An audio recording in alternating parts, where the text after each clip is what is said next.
moni nde akuti ku Turkey mayi uyu dzina lake Güler Erdogan wa zaka 27 akuti anali former Miss Europe Kosovo beauty queen, beauty pageant queen. Anapita ku Turkey ndi abale ake amakakasangalala holiday Eid.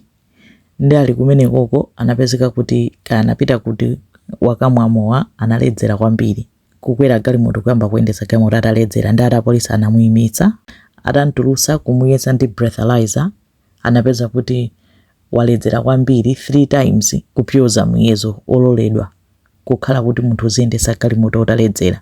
Anayataledzera kwambiri ndi kuti apitirize kumpanga question akuti anangodzambatuka kuyamba kuthawa wapansi kuisiya galimoto ija kuwathawa apolisi aja ndi munthu oti waledzera kwambiri ati sanathaweso patali wangothawa pano ndi apo wapezeka kuti waphuluza pamene analipo.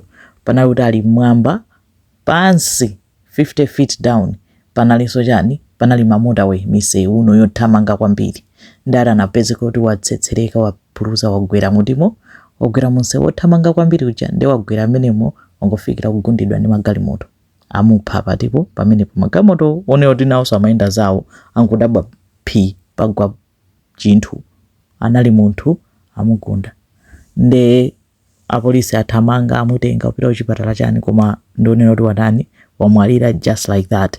Ndi abale ake ndokwiya kwambiri apolisi afotokoza zomwe zachitika koma abale ake alemba statement pa Instagram kuti musakhulupirire zabodza zomwe apolisi akunena.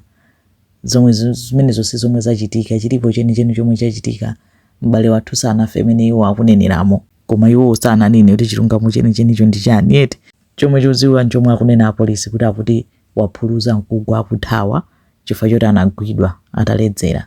Ndi nganina ndi imeneyo Miss Europe Kosovo imene zakhalira zikomo kwambiri.